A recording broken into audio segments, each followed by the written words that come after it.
Oh my God, what a wonderful shot to end that on. I didn't know that was in there. I mean, it kind of makes sense, but so that came from the Virginia Department of Education. They got rid of a bunch of stuff, and there was somebody in the kind of near Alexandria who went to an auction and got a bunch of it, and then he got tired of it and basically donated it to us. And so it's A-B roll. So what that means is that you have segments of film, then you have what we call slug, which is usually just opaque film. It could be mag, full coat mag, or it could be leader, or it could be something else. And then, so what you do is you have two reels, usually A, B, sometimes C, D, E. And what happens is you edit specific scenes, and then it gets composited when it gets printed to a negative.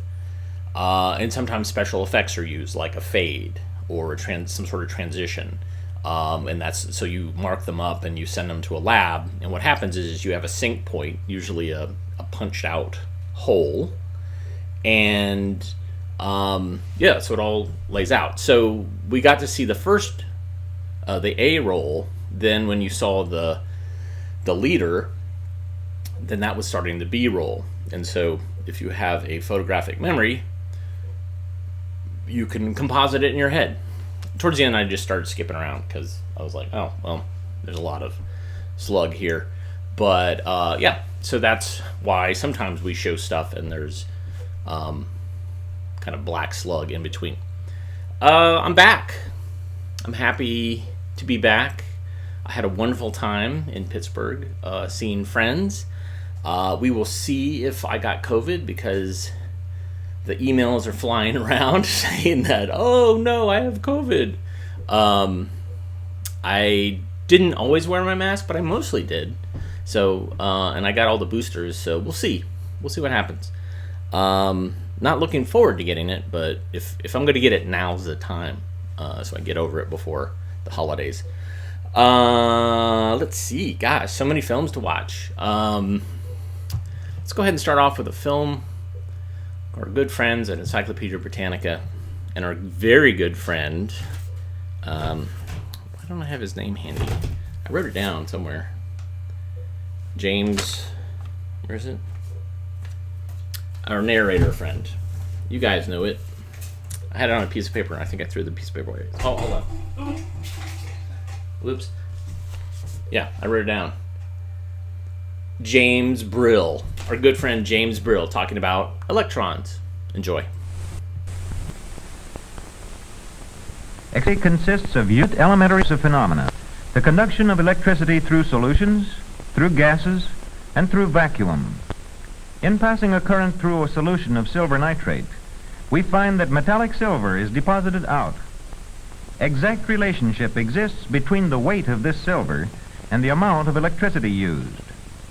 We shall now deposit silver on a spoon, which first we have carefully weighed.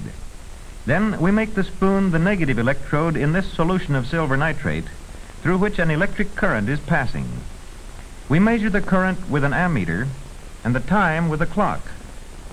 The amount of silver deposited during this time, represented by this additional counterweight, depends on the product of the current by the time. Just as in flowing water, the total quantity of water is the product of the rate of flow by the time of flow, so in the case of electricity, the product of current by time measures the total quantity of electricity.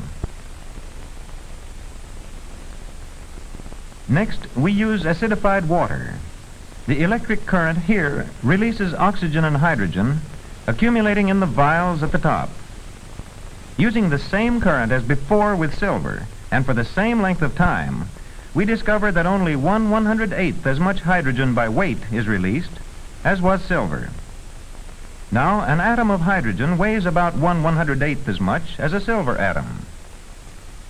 Therefore, the same total charge which passed through the two solutions must have released the same number of atoms of hydrogen as of silver, and we conclude that atoms of hydrogen and silver carry the same charge.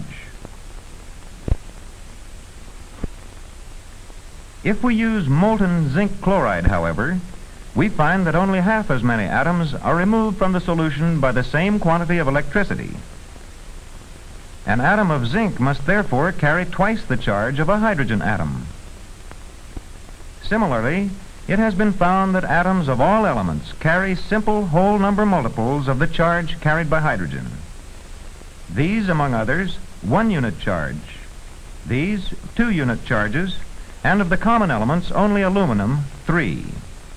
Thus, we see that electricity comes in very small packages or units which are never subdivided.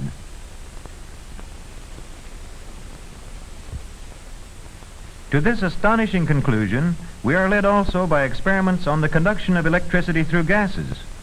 Ordinarily, gases are non-conducting. Electricity normally does not leak off charged wires in direct contact with the air. Likewise, an electroscope will hold its charge almost indefinitely.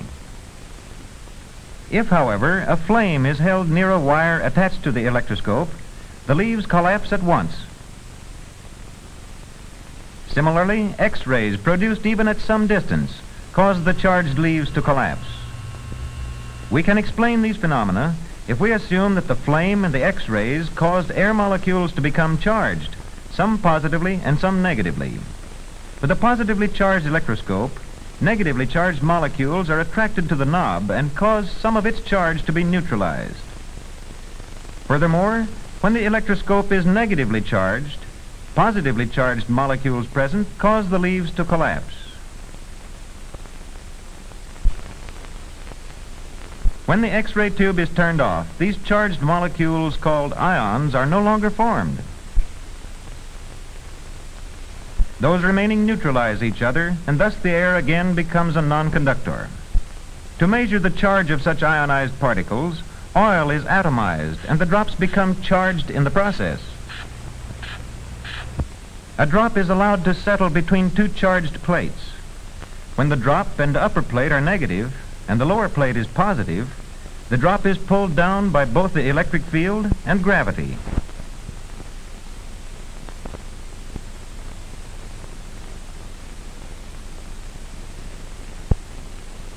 If the field is reversed, the drop will be forced upward by the electric field against the pull of gravity.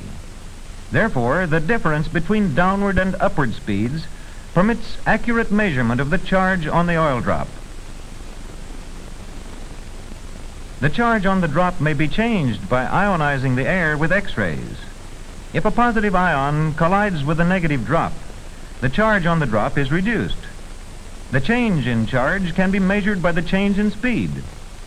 Never during thousands of observations has a charge been discovered which is less than the unit charge on a hydrogen atom found by electrolysis. Oil drops always have exactly this amount of charge, or a whole number of such charges.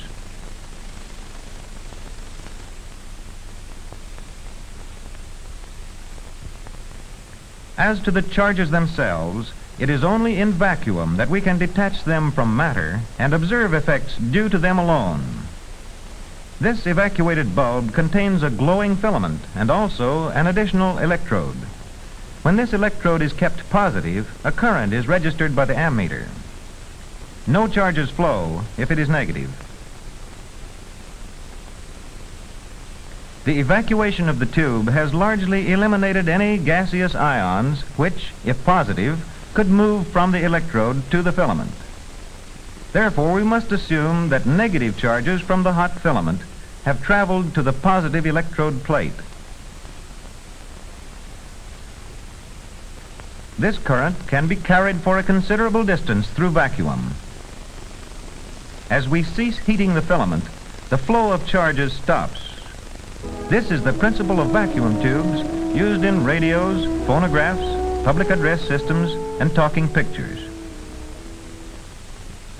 To render the path of these charges visible, we have placed a screen of zinc sulfide inside the tube, eliminating all but a narrow beam of charges by means of a slit. When the charges strike the screen, their path is rendered luminous.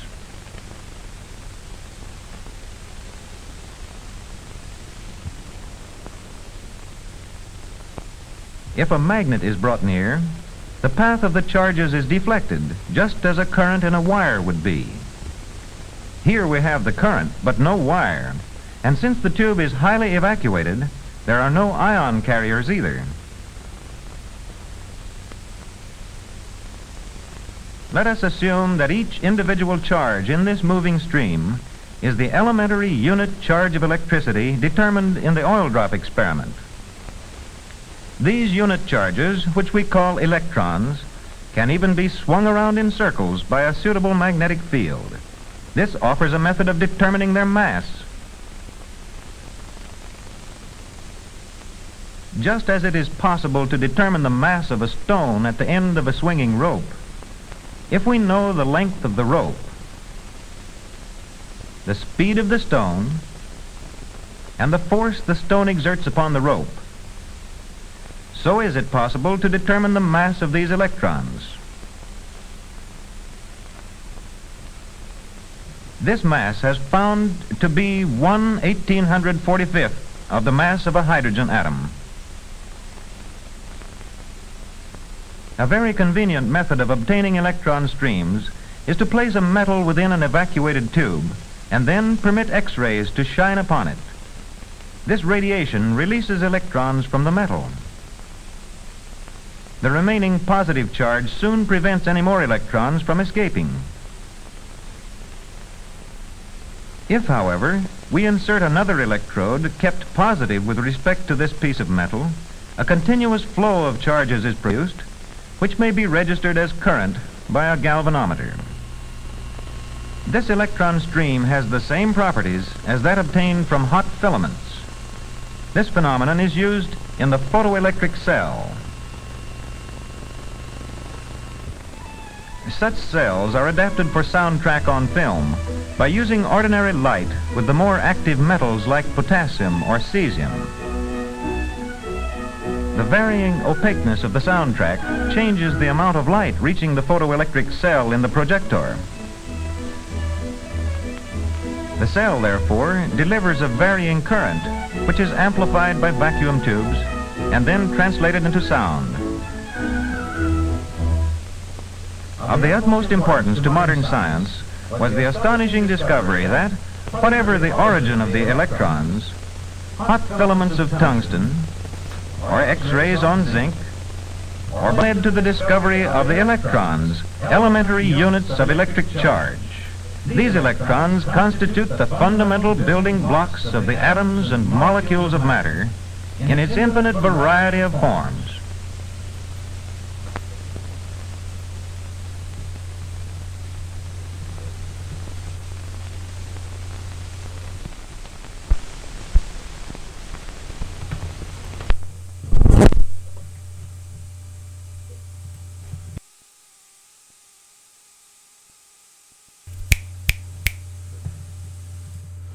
All right, I don't know if there's still a hum. Yeah, there was. Sorry. I'm trying to figure out. So I'm using this microphone, and some people said that I had a hum, like a 60 cycle hum, which is usually caused by a ground lift when you have a differential between grounds of two different power sources. But this is all coming from a USB, so I don't know if it's still there. If you still hear it, let me know. I could bring down my volume a little bit. Once I think the hum was actually by a hard drive that was next to the microphone, which was just spinning and causing a sound. I'm not sure if that was the case. Anyways, James Brill and the conductor and the projector. Big fan of that guy and the way he talks. Maybe one day I will turn some AI. I'll download a bunch of his narration and I'll use AI to have him reading my obituary. Not that I'm planning on dying anytime soon, but it would be nice.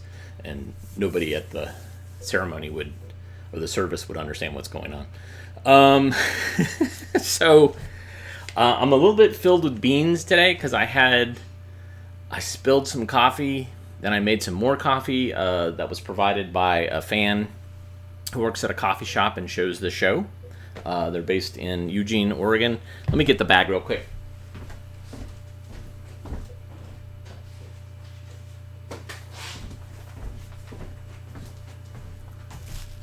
It's Wandering Goat coffee, and it's got a little bit of a caffeine kick to it, so I might be a little bouncy. In the meantime, I got this letter. Go ahead and open it. And it says, wow. Dear AV Geeks, more 16mm films about Wankel engines, please. A fan. And then they included $200. So, I think I'm going to watch a film about Wankel engines. I mean, not that I use being bribed to pick what I'm going to show, but it just seems like it all works out. So here it is. I'm not sure of the title of it, actually. But it's the Wankel Engine, I believe. I'll get the title when we watch it.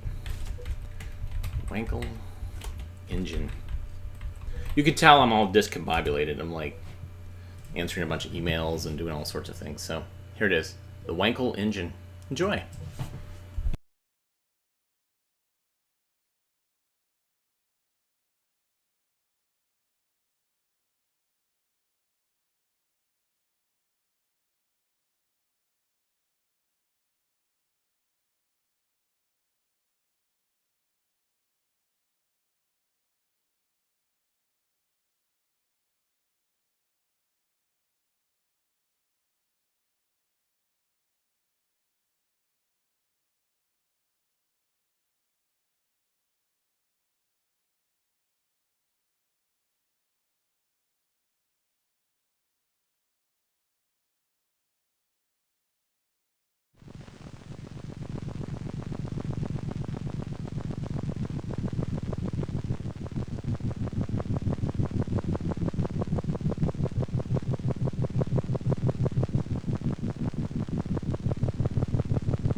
In the early 20s, when the Model T was popular, a new engine was developed by Felix Wankel. He introduced the rotary internal combustion engine known as the Wankel Engine. Like many scientists of those days, Felix Wankel was dissatisfied with the efficiency output of the piston engine. Besides being inefficient, the piston engine was more complicated than the rotary engine. The rotary engine, which was considered to be a dream engine, became a reality in the 60s after a study by Toyo Kogyo. The advantages of the rotary engine are, it is a simpler structure with a smaller number of moving parts. There is less vibration with 3 power strokes per revolution. There is less power loss because there is no back and forth motion as found in the reciprocating engine. Being simpler, smaller, and more powerful are 3 characteristics that make the rotary engine a more attractive source of power. There is no up and down movement like that in the conventional reciprocating engine. The eccentric movement of the rotor is transferred by an internal gear to a rotating power shaft. A cutaway rotary engine in the intake position. Compression. Ignition. And exhaust stroke.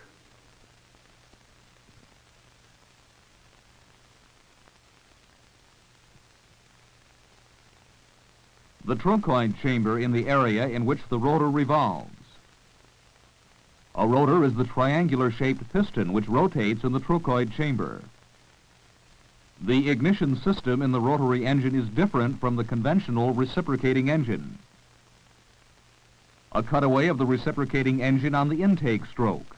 The intake valve opens to let the fuel-air mixture enter the combustion chamber.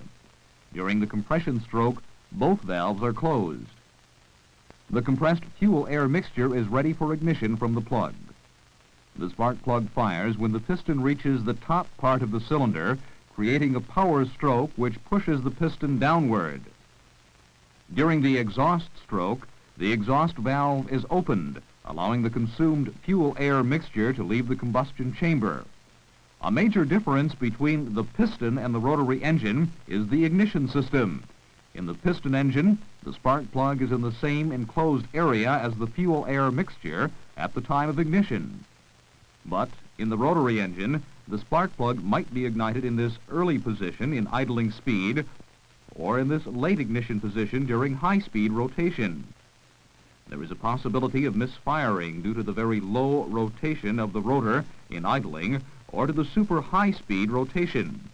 This could happen because the spark plug is not in the same enclosed area as the fuel-air mixture at the time of ignition.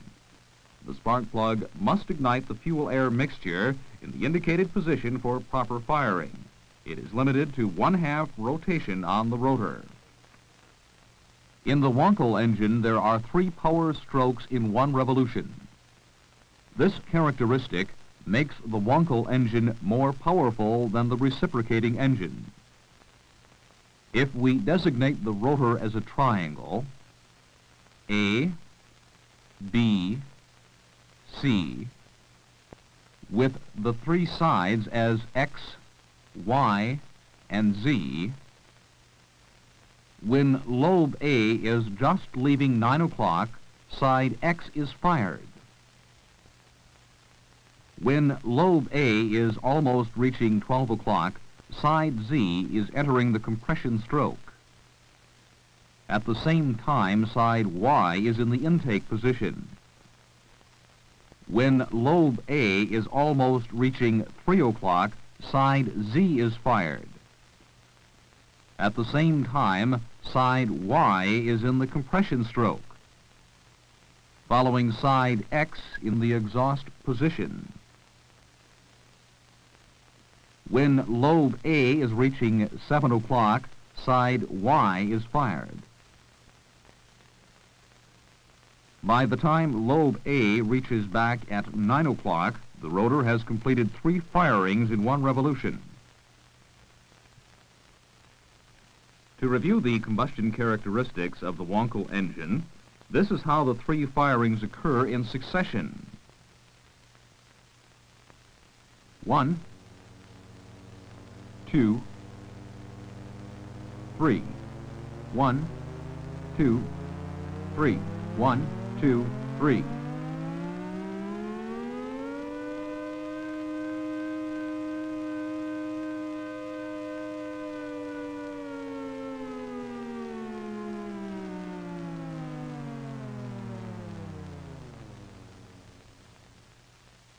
One of the problems associated with the Wankel engine is excessive vibration at idling speed.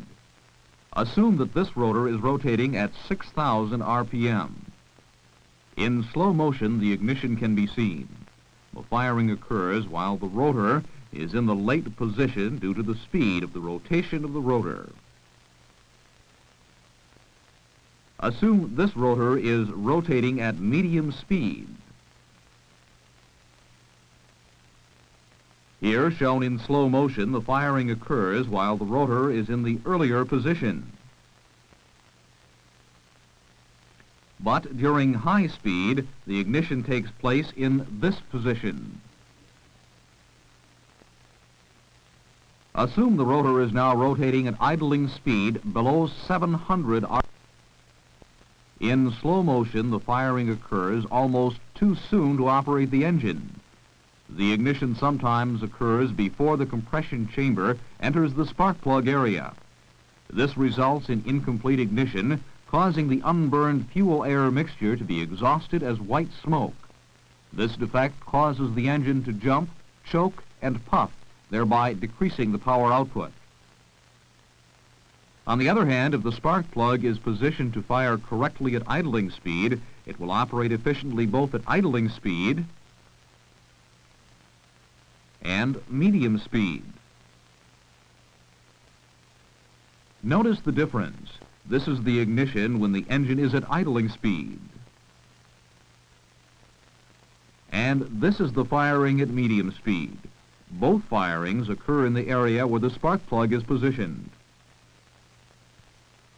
But at high speed, due to the rotational speed of the rotor, the ignition will fire too late, causing an unburned air-fuel mixture to be exhausted as white smoke. As a result of their efforts to make the rotary engine more practical, Toyo Kogyo, the Mazda automobile factory, has contributed substantially to the development of the engine. They solved one obstacle simply by adding a second spark plug, which is exposed sooner in the cycle than the plug used for high-speed rotation. Now, both spark plugs allow the engine to operate smoothly at high and idling speed.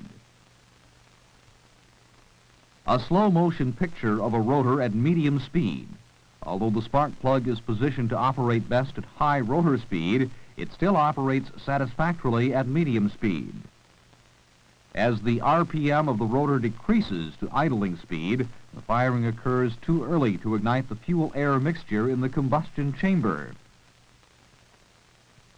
To solve this problem, a second spark plug is needed to ignite the combustion chamber to get a complete ignition. The original plug is called the leading plug. This leading plug ignites first. Then the newly installed plug, which is called the trailing plug, ignites. When idling, the trailing plug does the job adequately. But at high speed, the leading as well as the trailing plugs work together to ignite the fuel-air mixture very efficiently. A review in slow motion at idling speed. We notice that the leading plug ignites first. After a time lag of a few microseconds, the trailing plug ignites. This situation does not have the undesirable characteristics of the Wankel engine because the leading plug only fires the burned exhaust gas that would not create any explosion. In the Mazda rotary engine, the trailing plug ignites 10 degrees after the leading plug. The trailing plug is installed to operate best at idling speed. Due to the 3 power strokes per revolution, the rotary engine can accelerate easily to over 7,000 RPM, and an undesired combustion process will occur if the RPM exceeds that speed. Assuming this is the rotation of the rotor at 7,000 RPM, in slow motion, the 2 spark plugs ignite while the rotor is in this position. An ideal combustion process occurs, causing the engine to rotate in its direction with maximum torque. Nevertheless, if acceleration is still taking place and the rotor speed reaches about 9,000 RPM, the rotor will move to this position while it is ignited. In this case, an undesired double ignition process occurs in the 2 different combustion chambers. This situation creates severe damage to the engine because of the knock that occurs in the combustion chamber ignited by the trailing plug. Aero B has more power because there is an inertia force due to its direction of rotation. However, both forces are acting one against the other, causing the engine to lose power and drop its output. The Mazda rotary engine, because of its dual spark plug system and quiet performance, is an ideal engine for automobiles. The leading and trailing ignition system have their own characteristics to make the engine run smoother at both high and idling speeds. The leading plug that ignites first is exposed to the combustion chamber later than the trailing plug. On the other hand, the trailing plug, which is exposed earlier to the combustion, ignites after the leading plug. The 2 ignition systems are not interchangeable. Reversing the spark plug cables between plugs will cause engine failure after a period of time. A review of the dual ignition system shows the rotor is rotating at idling speeds. The combustion chamber enters the trailing plug first and the leading plug later, but the leading plug ignites first, then the trailing plug.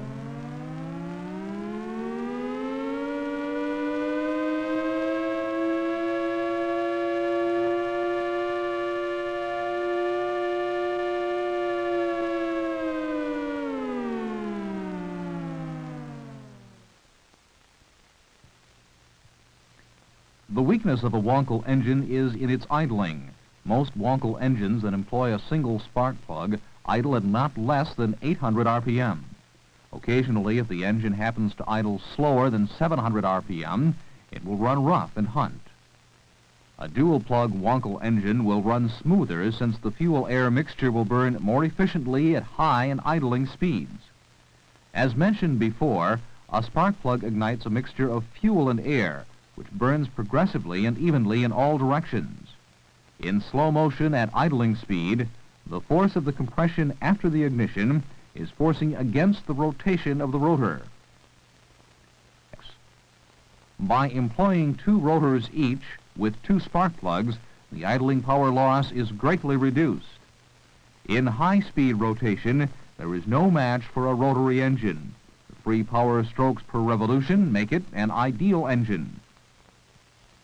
A comparison of the 2-rotor Curtiss-Wright Wankel engine and the V8 reciprocating engine shows that 1/3 of the Wankel produces twice the horsepower. The V8 is 23 cubic inches larger in displacement and occupies 3 times as much space as the Wankel. The number of components and moving parts are also more in the V8 reciprocating engine. The Wankel engine being simpler, smaller, and more powerful make it more attractive as a source of power. There will be more practical uses of Wankel-type engines in the future. It will be utilized in chainsaws, lawnmowers, motorcycles, outboard motors, truck refrigeration units, and even airplane engines. Anywhere lightness and high power to weight ratio are necessities. The Wankel engine is truly the engine of the future, and it is here today.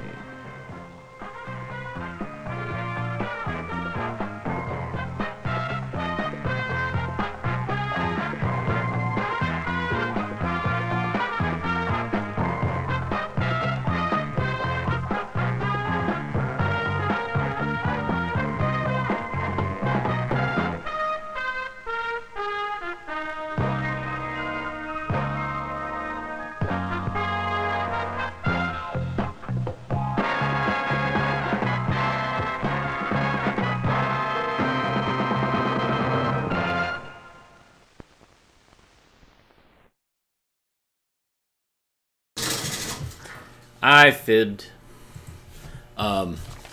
There was no letter. There's no address on it.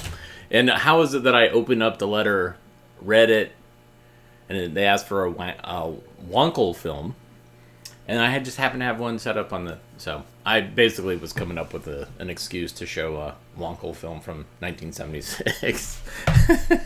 And that $200 came from someone who paid me for digitizing their home video. So anyways, I fibbed.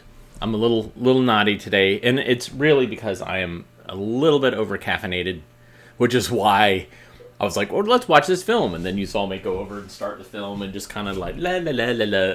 And I didn't actually switch it over. So thanks for bearing with me. Also, very much appreciate you bearing with us. Last week, we tried to give you scenes from the conference that I was at. Tried to set up a schedule through Restream to show you stuff, and it mostly worked, but every once in a while it would crap out, and I'd be like, oops. So I'd have to start it a little bit later. But, yeah. Let's see. It's time for a biblical epic. I haven't shown this. I think this is a family film. This is one of the family films that's not like a religious contemporary sitcom. This is one of their Bible films. I could be wrong. This could be Concordia, but I feel like that this is family film. So this is The Fate of John the Baptist. So hopefully we'll get to see someone's severed head. We'll get to see Salome's dance of veils, all that stuff. So enjoy.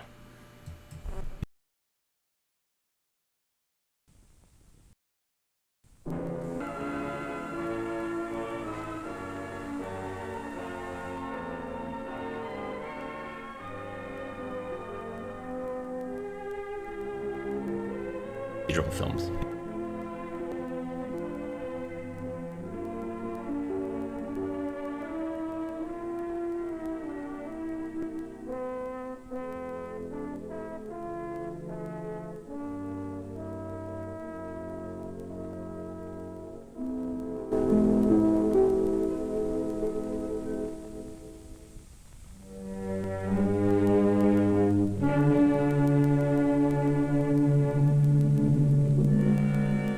Far to the south, in the desolate fortress of Machaerus, John the Baptist was still held captive, but even there he had heard of the acts and deeds of Jesus, the man whom he had called the Lamb of God. And when two of his followers came secretly to his cell, John begged them to go to Jesus and ask if he was truly the one who was to come. And obedient to John's request, they undertook the long, arduous journey. Northward they traveled, across the hot, bitter, salt shores of the Dead Sea, up the fertile valley of the Jordan, skirting Samaria, coming at last to the Sea of Galilee. Through Kinnereth they journeyed, Tiberias, Magdala, and at last they came to Capernaum. Do you believe that I am able to do this? Let it be done to you according to your faith.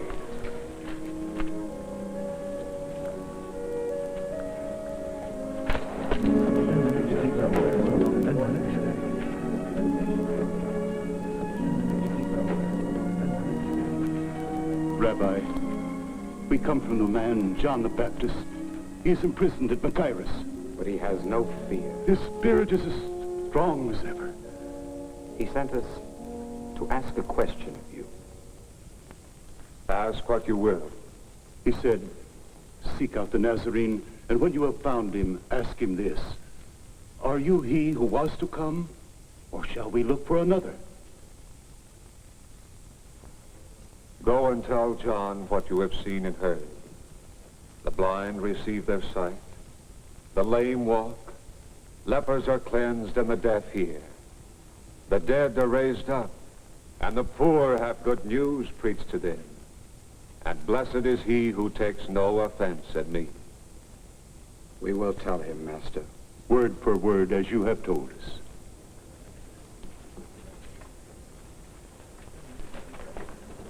Who are those two? Followers of a prophet called John the Baptist. Prophet? A wild man clad in skins, dining on locusts and wild honey?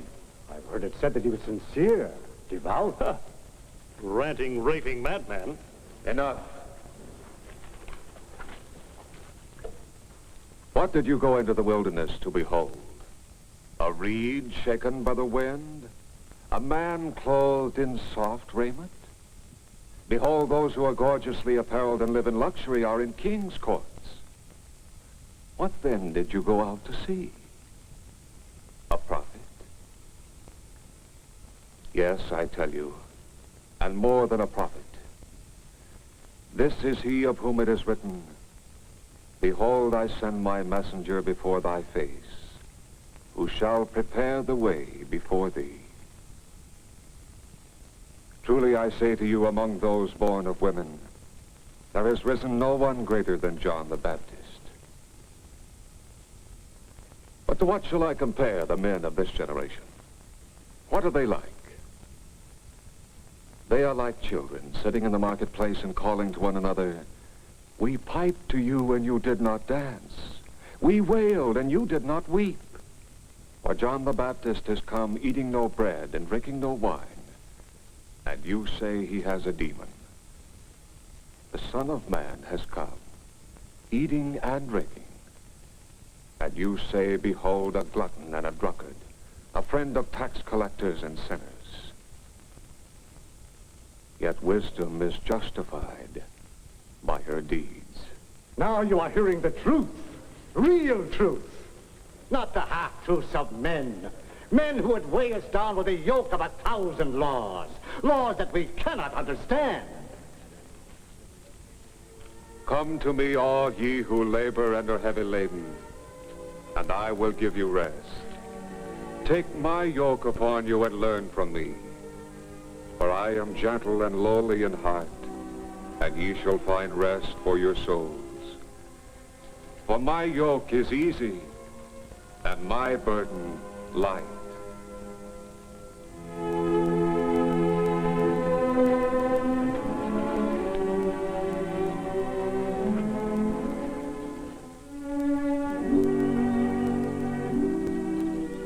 While the Master continued with his mission, his disciples, by two and two, were imparting his teachings to the people of Israel, Thaddeus and James the Less.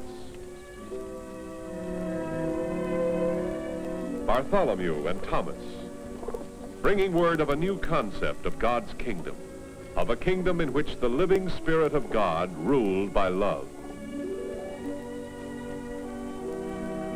They spoke to men of every class and station, to the rich as well as to the poor, to the proud and to the humble, asking not the value of a man's purse, but the worth of his spirit.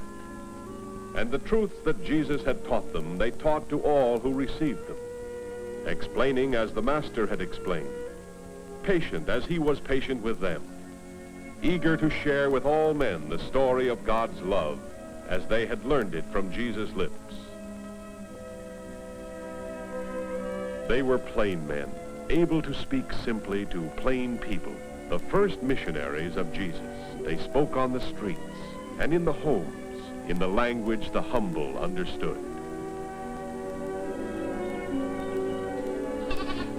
And as the Master had commanded them, they ministered to the sick, the lame, the afflicted.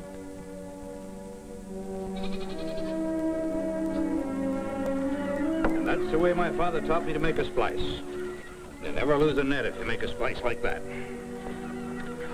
All that you and Peter say sounds wonderful, Andrew. Too wonderful, I'm afraid. If earning a place in God's favor is as simple as you say it is, why do the scribes and Pharisees trouble themselves with 1,000 rules?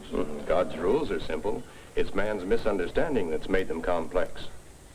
Oh, yes, but surely those who have devoted their lives to following the law and every twist of the law should stand first before the Almighty. Oh, Jesus tells us that all men shall be judged by their sincerity, not by their acts. He said that the kingdom of heaven will be like this. A net cast into the sea, gathering fish of every kind. We pull in our nets and separate the good from the bad. Just so will God's angels separate the men. You, me, the scribes, the Pharisees, the whole catch. The good they'll save. The evil, they'll cast away. It'll be as simple as that.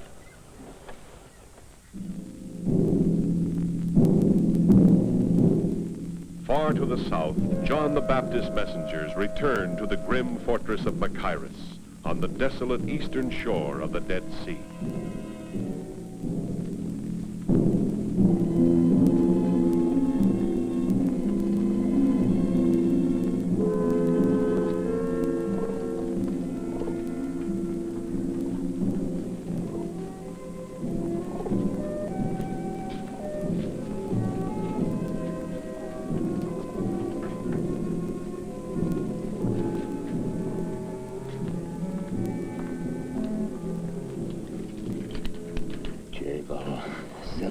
You are unharmed, Master? Oh, yes, I am quite safe, for the time at least. The whole castle is busy with preparations for Herod's birthday feast. I've been completely forgotten.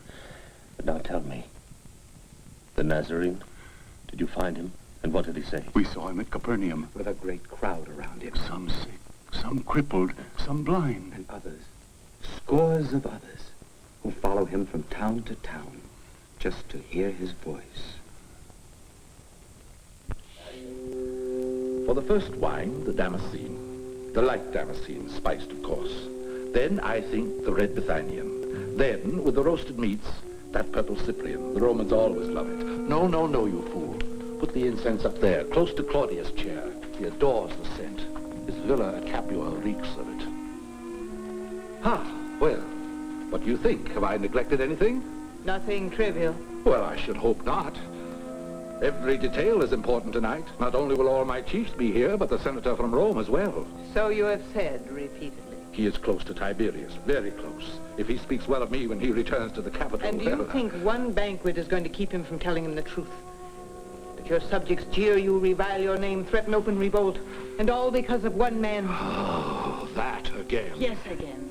And again and again until you destroy him. You. Put the taper over there. That corner's blacker than a tomb. Every hour you let him live, the less the people fear you. Spare him another week, even another day. I have no time for it now. My guests are coming. I must see to 100 things. See to your crown, your kingdom. See what you're about to lose because you fear one man. I do not fear him. You fear his God. I must prepare for the senator. A God Unable to release him from his chains, a god powerless to open the dungeon door. Oh, how Tiberius will laugh when the senator tells him that you fear one unarmed follower of such a god. Enough, silence.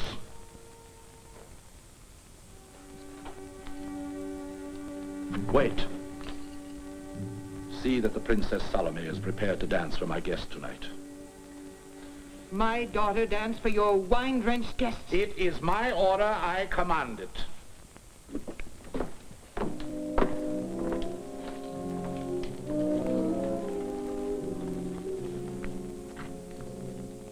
Salome, stay in your quarters tonight. Do not leave them. But the Tetrarch ordered You me. are my daughter, not his. Do as I say.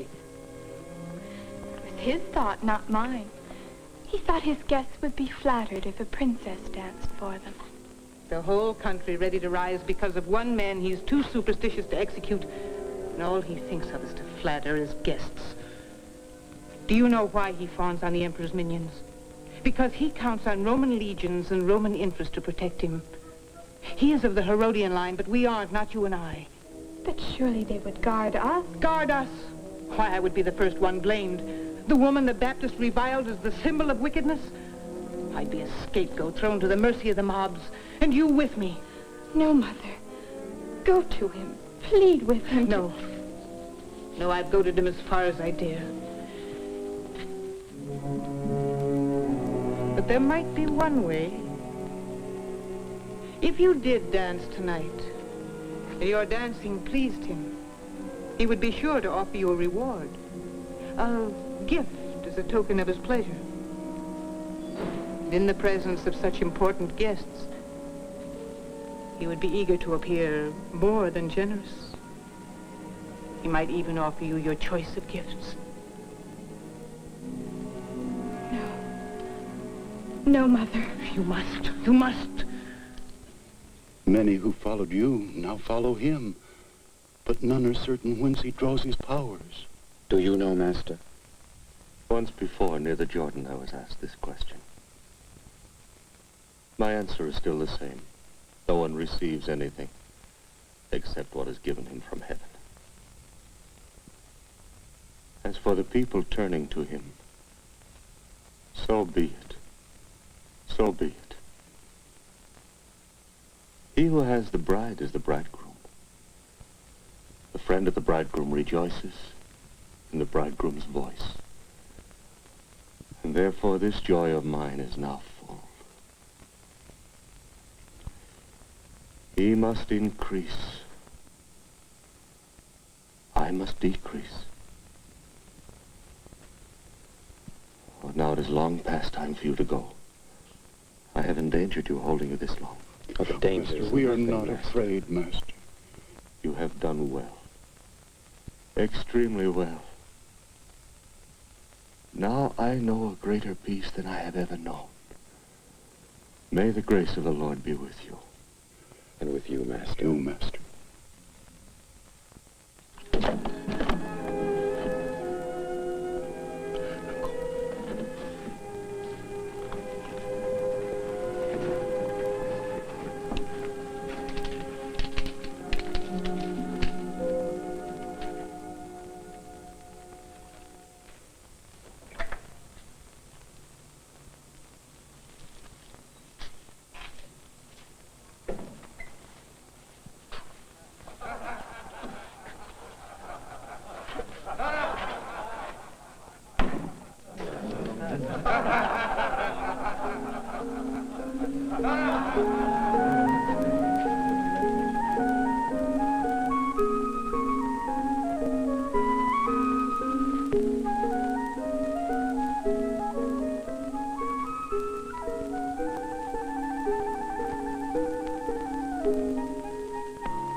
Rise, Princess. Rise and be rewarded for having given enjoyment to my honored guests.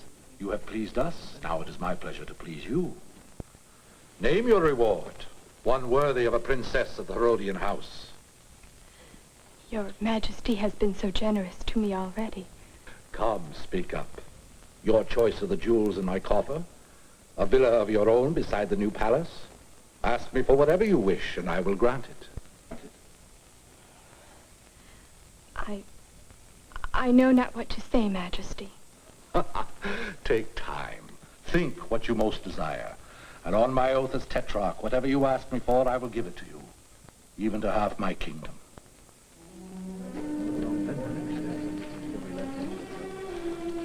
Go back. Demand his gift before he changes his mind. But what shall I ask?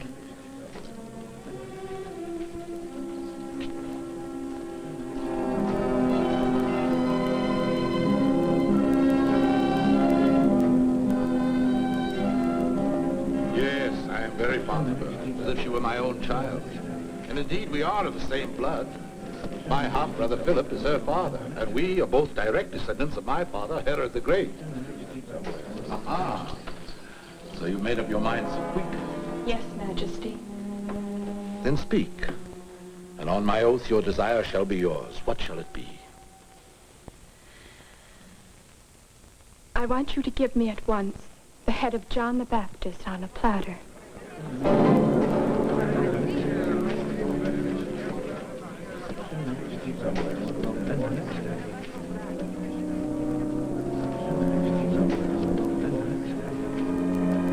Officer! Officer of the guard! Put the prisoner John to death by the sword and bring his head to me.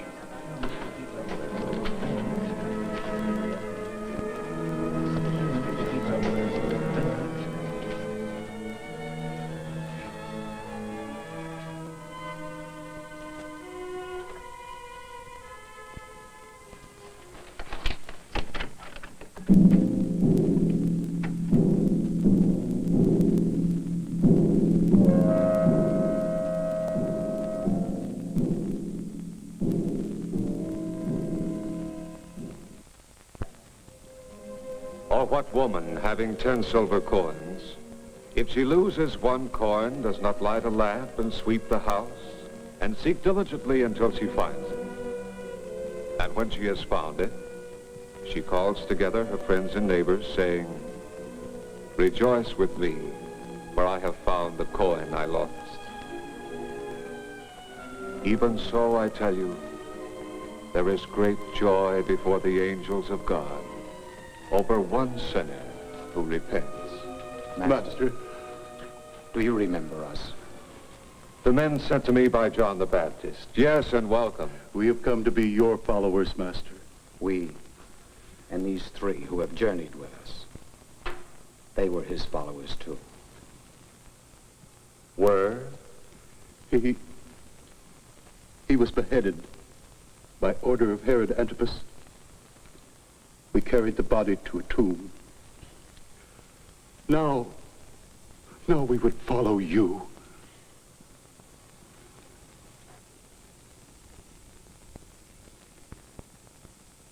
It is as I said. No greater man was ever born of woman.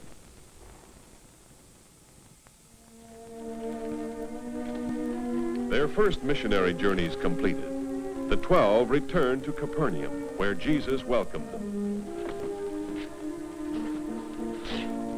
Now that we're all together again, I have news that John the Baptist is dead. Truly I say to you, among those born of women, there has not risen a greater prophet than John the Baptist.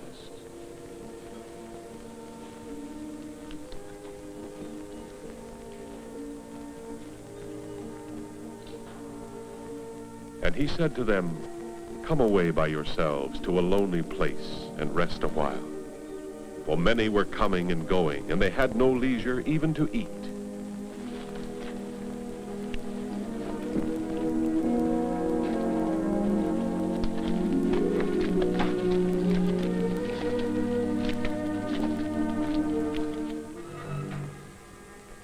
Reports of Jesus' fame were spreading throughout the land, even to the ears of Herod Antipas.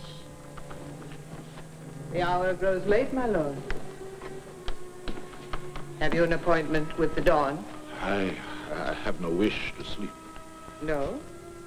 I thought you'd be exhausted. You've slept so little for past weeks. Tossing, turning, muttering in your sleep.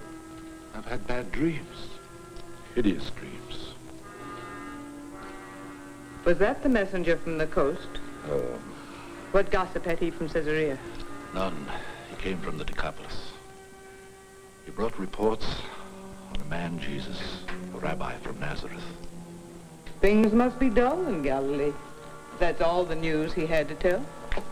'Tis said he speaks with the voice of the Lord, wipes away the plague with the touch of a finger, has authority over demons that possess the insane. Really, my lord? And he says that all these tales are true. Well, then he's either a fool or a liar. He is no fool, and he would not dare lie to me. The people think the man Jesus is a prophet reborn, Elijah walking the earth again.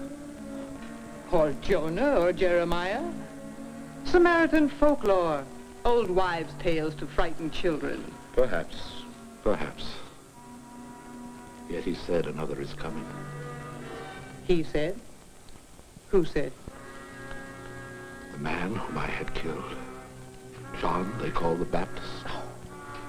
Another shall come after me, he said, far mightier than I, with power and judgment of the Lord. John claimed he was sent by God. But his God could not save him from the executioner's sword. Surely that proves he was no holy messenger. And that the God whom he called Almighty had no power to... Enough, enough. It may have been God's will that John should die. Why must you interpret everything as the will of John's God? The God of a conquered people, a God whom only the Jews worship. I am a Jew. My father was ruler of all Israel. But you are of the Idumean line, not Israelite. Raised in Greece and Rome, given a worldly knowledge, told of other gods. Why, the Egyptians have a score, the Greeks hundreds, the Romans thousands. If you must plead allegiance to a deity, why not one of them? Bow to another God. A different one? Why not?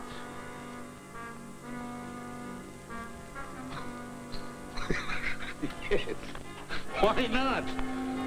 I am of royal blood. I'll choose my own God. Here. Let's pledge him with a toast. Which shall it be, eh? The Romans Jupiter or the Grecians Zeus? Baal of the East or the Egyptians Seth? I do not care. You choose. Your choice is mine. Then I shall name, shall me? I dare not. The scriptures may be right. That there is only one God. Almighty, supreme, mighty beyond all might. And if there is, and if I have put to death his chosen man... John was not sent by God. His headless body rots in an unmarked grave. But his spirit still lives, greater and stronger than before. All that you sought to silence will not be stilled. All that John has prophesied is coming true. Jesus is not Elijah reborn. He is John the Baptist, risen from the dead. That is why these powers work in him.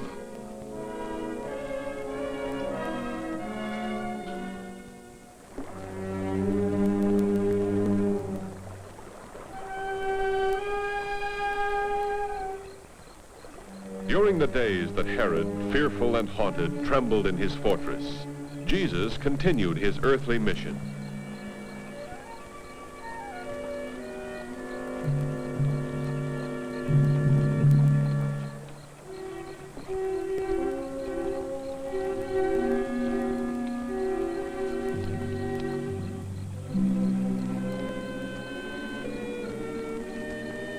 He hasn't slept? No. He must have loved the Baptist deeply. Andrew tells me that they were kinsmen. But no man can go on day after day without his rest. Not carrying the load that he bears, and the continual demands of the people, and now his grief for John. And the fact that Herod may strike at him next. I doubt if he fears Herod. He should. He has a following, and tyrants live in dread of men with followings. But Judas, the master is no threat to Herod. Any leader on the side of truth is a threat to tyranny. A danger to Tiberius, the puppets of Rome, Herod, his brothers, to Caiaphas. The Master doesn't preach revolt. He talks of love and forgiveness. Yes, I know. But Israel will never be free to love and forgive until her people unite against Rome. Rise to a leader who will guide them, order them, command them to obey. Another tyrant? No, a king. Their own king, a king of Israel. One they will accept as a David, a Moses, a Hezekiah. This is an old, old dream. For 3 centuries people have talked of it, but accomplished nothing. But it will come. Not in a year, or 2, or 3, perhaps, but when enough men are willing to die for a kingdom of their own. I was a zealot, pledged to restore Israel to its place among the nations of the world. For years, like all the Brotherhood, I preached hate and fight and destroy. But now I have heard the Master speak of love and forgiveness, and I want more than revenge or temporal power or the glories of this world. So do the rest of us, and the hundreds that have heard him, and the thousands that will. Well, perhaps you're right. Through that night and the days that followed, a great weight lay on the heart of Jesus. The death of John the Baptist meant more than the loss of a beloved kinsman. It marked the ending of the time of the messenger sent to prepare the way. Now the task, the full task, rested on the shoulders of only one, to bring the word of the kingdom to all mankind, to train the men who must carry on the work when he could no longer be with them.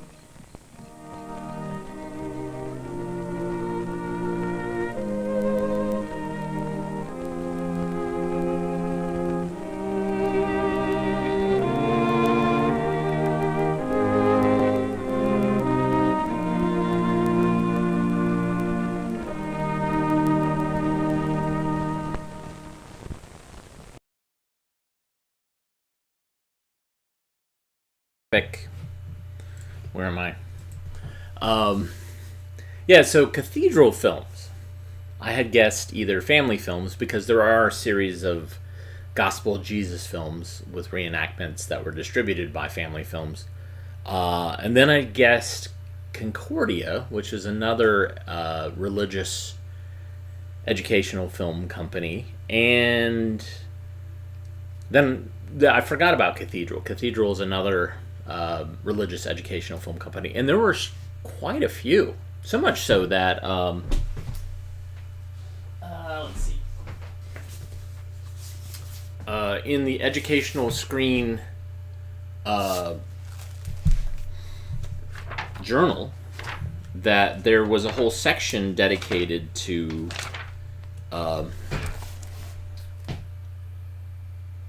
religious educational films. And there were companies that made them. So look, Cathedral Films. This is a new film.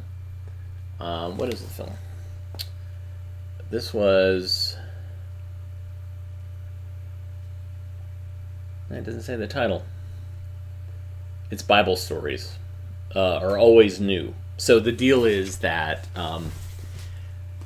these companies, just like the educational film companies of Cornet and Encyclopedia Britannica and Centron, they did this to make money. So they were licensing